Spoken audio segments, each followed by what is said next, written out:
Hi, welcome to Build with Brittany, and this is a special coffee and construction edition powered by Women in Real Estate. Today we have Garland, who is not only an expert in his field, but a personal advisor for me on development projects and pretty much all things Houston planning, development, building, just a complete resource. So I'm super excited to have him. Garland, thank you so much for coming. Thank you very much. You call me an expert. I just know a little bit about a lot, that's all it You is. know enough to be dangerous. I don't know about that one, but that's okay. The words are generous, very generous. So, first, let's jump into your expertise. And then throughout the conversation, we're also going to dive into due diligence, the due diligence process, which I think is the most important part of real estate development. But I want people to know who you are, what you do, and why you are sitting in this chair. So why I'm sitting in this chair is because Brittany invited me. But my name is Garland Harris Jr. I grew up right here in Houston, Texas. I'm from the SWAT, Southwest Alief, Texas, for anybody out there. Uh, I I've always wanted. I was always interested in architecture because I loved to draw, and I used to get in trouble all the time in school until in seventh grade when I met my first actual architect. My dad, he ran a mobile detailing business, cleaning cars, and he had like clients pretty much like all over the city. And one of his clients was an architect who had an office in the Galleria. So we're going up the elevator, going to get the keys from the man. I walk in his office. He got all these pictures of like buildings and houses and these watercolor renderings on the wall. And I'm just looking around. I'm like, hey man, what do you do for a living? He's like, I'm an architect. I was like, what's an architect? He's like, basically, I get paid to draw for a living. I was like, oh, daddy, I want to do that. You mean tell me I get paid to do something that I get in trouble with at school every day? Oh yeah, I'm in there. So I played football. Went to Purdue A&M University. Was a part of the 2009 SWAC championship team. PV, for all my PV people out there. And I studied architecture up there. And I got a bachelor's in architecture, a master's in community development. And I got out during the height of the housing crash. So that was tough to find a job. I ended up working for a landscape contractor for like 15 months. The most boringest job I've ever had in my life. And I was a security guard at the Astros ballpark for like 2 years. This job was that job was actually fun, but this job was boring. I was just counting plants. Finally, one of my dad's contacts, I had walked into their office one day just to say hi, and I walked out with a job. So worked for them designing townhouses, and then I ended up working for David Weekley Homes for like 2 years. That was the second boringest job I had because it was just doing a lot of stuff out in the burbs. I wasn't really interested in there. But I learned a lot from working from a big builder. Everywhere I've been, I've just tried to learn as much as I can from them so that I can dip and go do my own thing. So I was a realtor for like 2 years also. I ended up like 2016, it was like 2016 to 2018, I was broke, struggling. My credit score was like a 518. I owed everybody, okay? I owed Care Credit, who the student loan people now. They keep changing their names every time I turn around. It was Sally Mae, now it's somebody else. But I remember I had a raggedy old Sonata. I remember begging my bank, just crying on the phone, trying to get them to let me keep it. And I was finally able to get back on my feet. Ended up working for another home builder called Tilson Homes, and working for the Astros down at doing ballpark security. That's where I fell in love with baseball. I used to tell my friends all the time, man, you couldn't pay me to watch baseball. Then somebody paid me to watch baseball, and I fell in love with it. So did that for like 2 years, got back on my feet. 2019, one of my friends hit me up. She bought like a 10,000 square foot lot in Sunnyside. And she bought this lot for like dirt cheap. Like this is back in the time when they was selling lots in Sunnyside for like under 30 grand. She bought this lot. We designed this project to put 4 duplexes on it. We didn't know any of the city rules. Went to permitting, got rejected. So we came back and learned all of the city's rules. Then built a duplex and 3 townhouses. Sold all of them, and people loved the project so much the neighbor behind us actually sold her the other 10,000 square foot lot behind her, and we built the same project again. And then one of my other friends from college, we started doing flips. Then we started building duplexes. Then we started building townhouses. And somewhere along the line, Middle Housing Design Code was born, and I got here. That was a lot. That was a lot. Yeah. That was a lot. Okay, but I want to start at the point where you started designing your project for your friend, because I think a lot of people start with just like, okay, either they're starting with land or they're going to go out and purchase a piece of land. But a lot of folks don't know how to navigate the process of the city. So before we go to due diligence and picking your piece of land, I want you to talk more about that. You started off with no experience and you had to learn yourself. How did that process go? How did you learn yourself? Where do you go to learn those things? Yeah, it was costly mistakes, very costly. I always say, like, you're either going to pay for the education Or you're going to pay for the it. mistakes. Yeah, and the mistakes cost a little bit more than the education, to be honest with y'all. So yeah, even though I worked for people, working for people and then actually doing projects yourself are two totally different things, which is now why I understand why banks don't allow like guys in my profession or engineers to try to count that as experience, because they want you to actually go through a project. But the main thing that we learned was we just became nerds with city rules. The best thing about city rules now is that they're all on the internet. So the internet leveled the playing field for all of us. You can now go on the internet and figure out how to develop in pretty much any city. I mean, I was just on the phone today with some guys in Fort Worth about a project up there and just figured out most of their rules just from going on their website and figuring out like what their rules are. The reason why that's so important is that before the internet, you know, you had to go to like permitting offices and talk to people.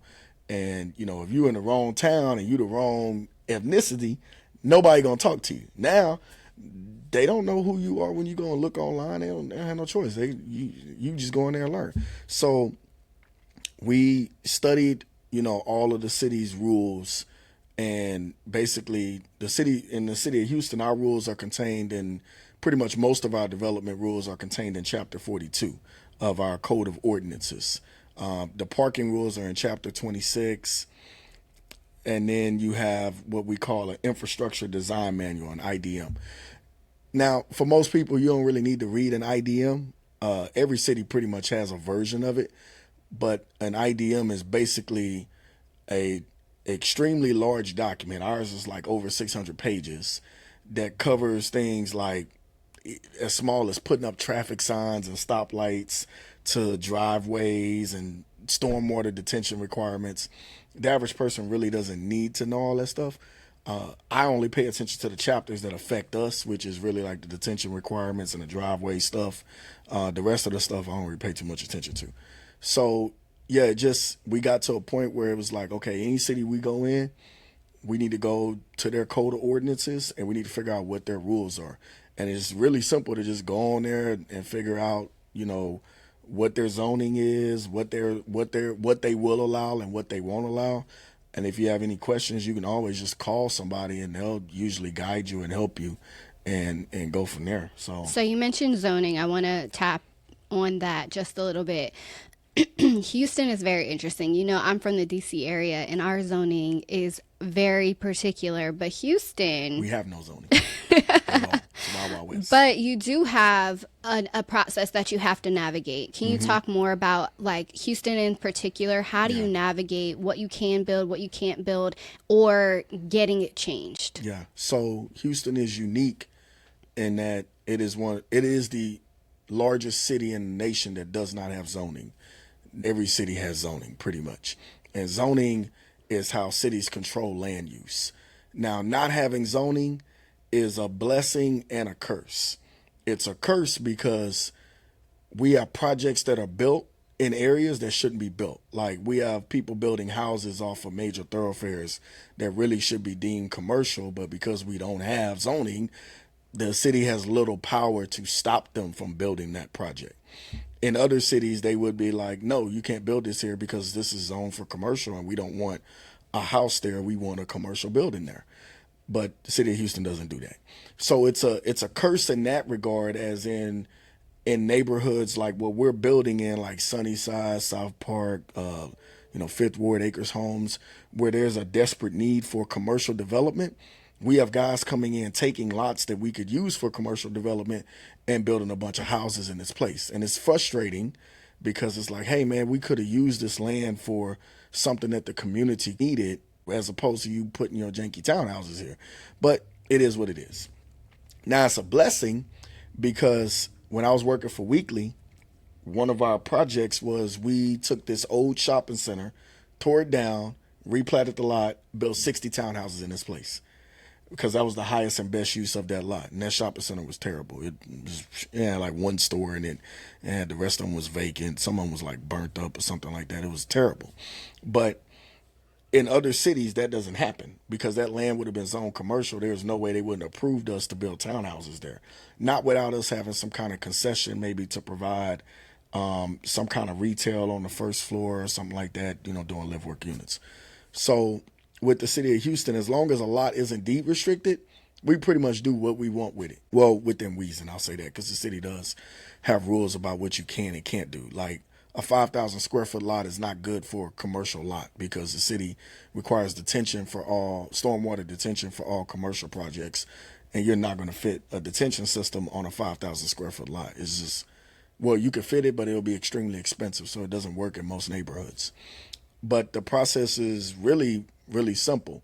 You find a lot, we do our due diligence to make sure it's not deed restricted, and then we take it to a land planner like my guy Nahom with New Era Development. Shout out to Nahom, one of the best in the city, one of the largest planning firms in the city. And basically, he goes and takes it to the city, shows the city what we're doing. As long as it meets all of the city's rules, the planning commission approves it, and then it gets recorded at the county, and then we're good to build. So as a part of the due diligence process, you're going to look into deed restrictions. And I think that's really important because, again, coming from the Northern Virginia area, we don't really have that. I don't know that a lot of cities do. But here in Houston, they're incredibly important. And we were even talking about how even title companies may not give you all the deed restrictions up front and how critical it is, because if you miss something, it might render your entire project void, right? So talk a little bit about the deed restrictions, what people need to be looking for, and then the process you require clients to go through so that they are properly prepared and informed about what they can and can't do. Everything that we recommend is a lesson that we learned. In 2021, we bought like 3 lots in South Park, thinking we were going to build a total of 8 duplexes, right? Wrong. We ended up having to sell all 3 lots. Because when we got the replatting, we found out that all of them were deed restricted. Some of them have specific language that said no duplexes at all. Some of them just had minimum lot size requirements that restricted us from subdividing the lot. So we ended up having to sell the lots. Thankfully, it was during the time when the market was like stupid hot, and we actually made a profit on selling those lots. So we didn't lose any money. I've seen people today lose money because if you bought a lot today for, X amount of dollars, nobody's going to pay you any more for it than what you paid for it. So you're going to be SOL. But deed restrictions are unique to just really the South. Maybe some parts of the West Coast might have them, but it's really more southern cities. And it really came about after World War II that's when the whole suburban pattern of development came into play. Because before World War II, we did not build neighborhoods the way we build them now in the suburbs. There wasn't single-use zoning. We didn't separate houses and then put multifamily over here and then put commercial over here. That was a consequence of creating car-dependent communities, which is what we're now recognizing was a big mistake, because now those neighborhoods don't have the ability to adapt. What happens when Walmart moves out of one of those big box, buildings? How do you adapt that building for someone else to use it when they're not as big as Walmart? Whereas you have little buildings like in neighborhoods around our city where you can see those buildings change over time. Like there's a restaurant group. I actually was talking to one of the general managers last week. They off of Alabama and Montrose, they took an old gas station and turned it into an oyster bar, which I thought was extremely dope. Which now had me going around looking for gas stations that we could turn into restaurants. So deed restrictions was really just something that came about with suburban development, and it was a way to control people basically to limit neighborhoods to just single family homes, which is a huge mistake because it doesn't take into account how cities and neighborhoods will change over time. So South Park is a main example. When South Park and Sunnyside, all those neighborhoods were built, they were suburban because there was no Beltway 8, there was no Grand Parkway, none of that stuff was built yet. They were the outskirts of the city of Houston, but they are no longer the outskirts of the city of Houston. There's a lot of suburbs now that are not going to be suburban neighborhoods anymore. And in the next 10 to 20 years, they're going to have to come to grips that they're going to have to densify if they're going to keep up with the growth that we are seeing in the state of Texas, and with the fact that we have 3 giant loops now that go around the city. So one of the things that we do that we've learned is title companies don't always give us all of the information that we need. So we have an independent title examiner that we pay him like $400 to basically go and research the title on the property. He searches everything like he works for the city, because it's amazing that the title company doesn't find stuff, but the city finds it. The thing I always tell people, $400 is nothing compared to you spending, on average, if you're just building like one duplex, right? Your soft costs on average will probably run you like 20 to 25K. You get the permitting to get a permit denied, and now you can't do nothing. So now you got all these plans that you paid for. And nobody's giving you refunds for your project failing because it's your job as the developer to do the due diligence. Now, since we are also developers, we help our clients with doing the due diligence. But sometimes I get people that come in and complain like, oh, why I gotta pay $400 for a CPL? I'll be like, listen, would you rather pay $400 now to figure out that we can or can't do the project? Or would you rather spend 20, 25 grand, or if you're doing a bigger project, somewhere up in the 50 to 60 to $70,000 range, only to find out that you can't do the project? And that really goes into the whole due diligence process itself, like doing all of the things up front so that you know that your project is viable, that's not going to get denied, that there's no unexpected roadblocks, that you know all the costs going in, and that you can sell it at a profit. Yeah. So let's talk about the due diligence process as a whole. Like, where do you start when you're first evaluating a piece of property, and how are you evaluating it for highest and best use? Yeah. Before I jump into that, I'll say that I'm reading this book called Build to Rent, right? And it's got a freaking whole chapter delegated to due diligence. And it talks about how much time they spend. They spend anywhere between 3 to 6 months on these larger scale projects just doing due diligence. So that lets you know how important it is to do due diligence. Now, of course, on smaller scale projects, it doesn't take us 3 to 6 months to do due diligence, but on larger projects, it does, and that's how important they know it is. And when you get to these larger deals, they actually put the properties under contract, and then they put them under an option period. And basically, they use like a 3 to 6 month option period to ensure that they can do the project, and then if they can't, then they terminate the contract and back out the deal. So for us, since we're not doing like 100 acres or something like that and building like entire neighborhoods yet, okay, we'll be there soon. Our due diligence process is a lot quicker, but it's also not like something we can happen in like an hour. A CPL take like 7 days to get. We always get a survey. My number one rule, all my clients, all my coaching students, anybody took any of my classes, you all know my number one rule: never buy a property without a survey. And a survey. And that was another mistake that was learned. We bought a property at auction without a survey. We renovated it. You know what I'm saying? We got it under contract. Me and my boy, we feeling good. We like, yeah, man, our first project, we got it under contract. They get a survey done. We find out that our fence is on our neighbor's property by like 3 or 4 feet. And we can't move the fence because then it'll be too close to our electrical meter, and then the city won't give us, a COC because we don't have 3 feet of clearance off our electrical meter. So we had to go to the neighbor and buy the property from him. I know he was so happy to get that knock on the door. That man was probably praying, saying, Lord Jesus, I need some money. Just help me, Lord. Hey, man, I need to buy your property. So we always get a survey. We always go through and get a CPL. Also, you need an updated survey to give to the JRC.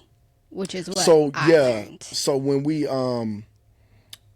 so there's many different surveys you can get, right? You have your basic boundary survey, then you have existing condition surveys, where basically go out and exactly what it sounds like. They go out and survey all of the existing conditions on the site.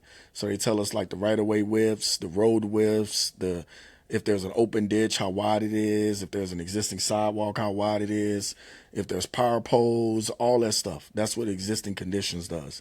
And then you have topographic surveys, you have tree surveys. There's a lot of different things. There's a lot of different surveys that you can get. If there's trees on the site, that's the only time that we'll go and order a tree survey, only because lately the forestry department, which if I'm keeping it honest with y'all, the forestry department did not exist in the permitting department a couple of years ago. It just popped up overnight. All of a sudden, we started getting comments from forestry. I was like, who the hell is forestry? Is that somebody's name? They're like, no, that's the department for trees. When we get one of them? And now they're coming in and killing plats and stuff because they're like, oh, we're trying to protect this tree. I'm not a tree hugger. And that no, that's a really important note, because you have other cities that trees are really like, yeah, but even in Houston, there are projects that I've talked about that have been delayed 6-8 months because of a tree, because you can't get in touch with the forestry department, or the tree might be endangered, or they're trying to preserve the tree, whatever. So understanding the lay of the land and what potential problems might appear, you might need to do some things to circumvent those problems ahead of time. yeah. So trees are tricky because, for one, I don't know what's an endangered species, and not all the trees look the same to me. Okay, except for the ones that are a little colorful.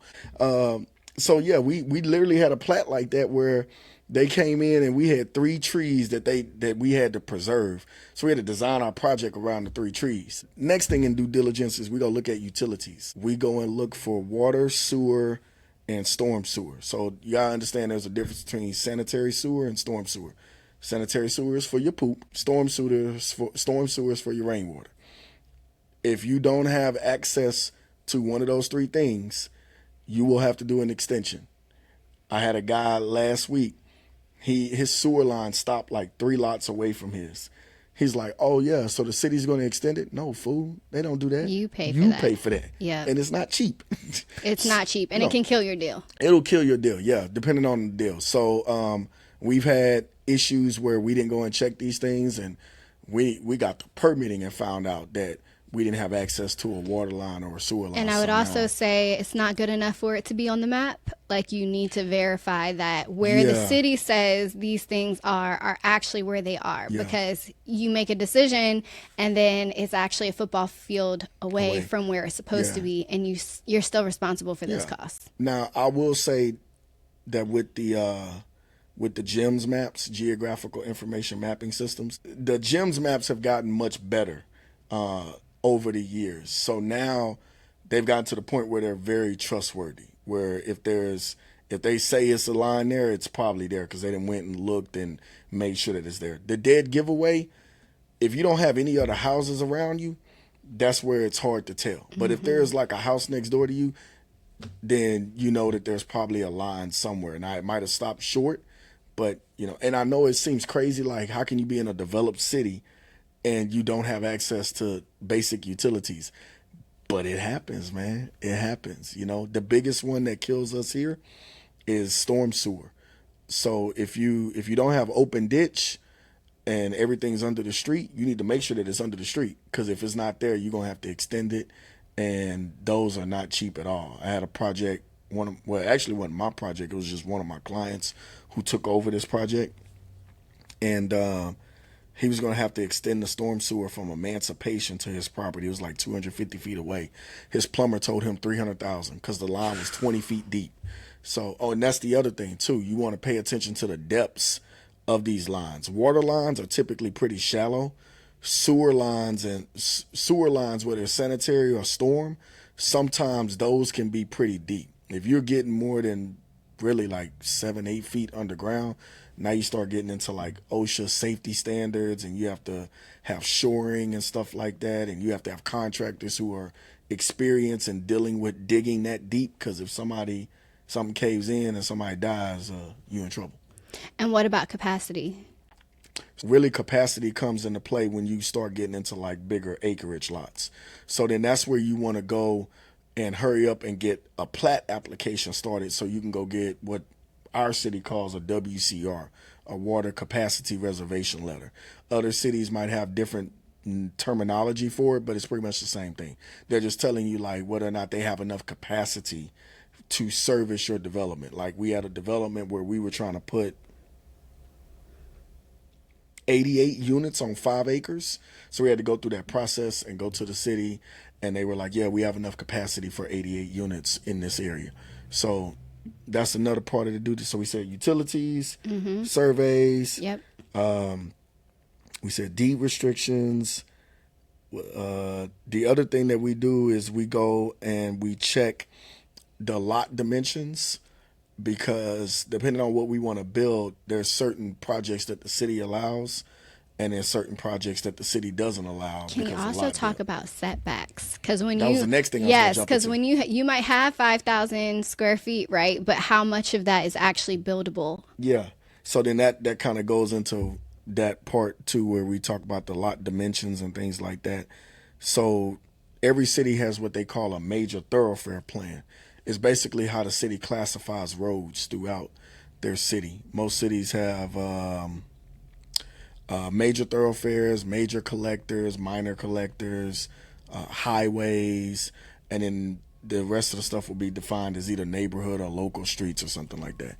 A major thoroughfare or a major collector, a city's always going to have a big building line on that for anything residential, because that's usually a street that has a lot of traffic, and they don't want houses that close to the street, because they don't want somebody running into your house if they speeding down the street, which happens very often.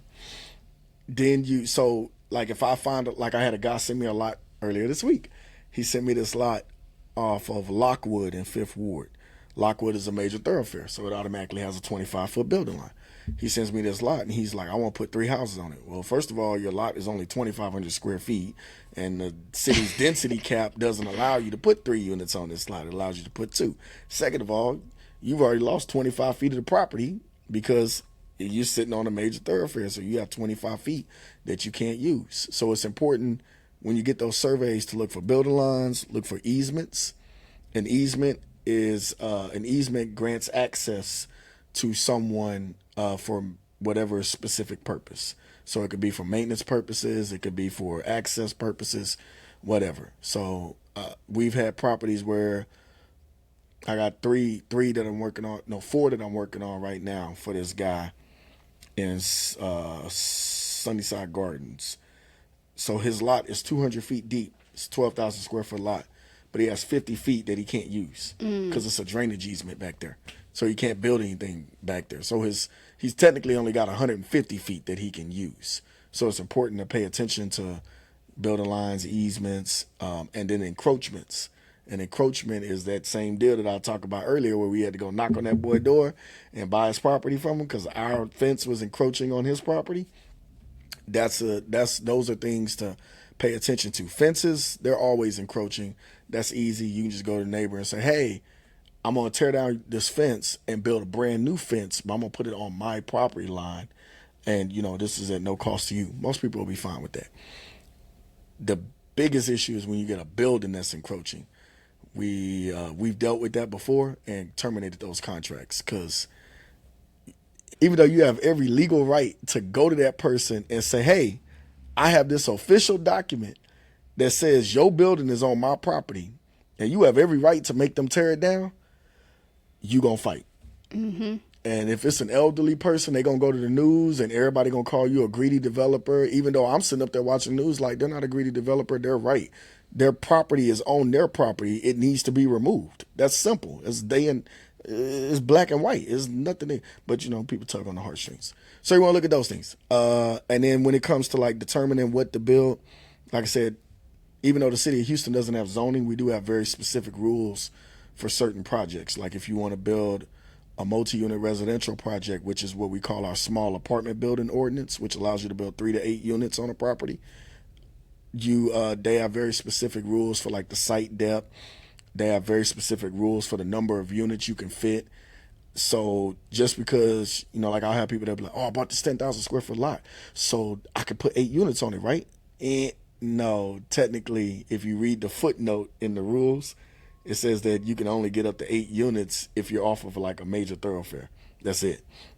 If you're in a neighborhood, you can only get 4 units, so then you're capped. So we look at those things. Like I'll have guys send me lots, and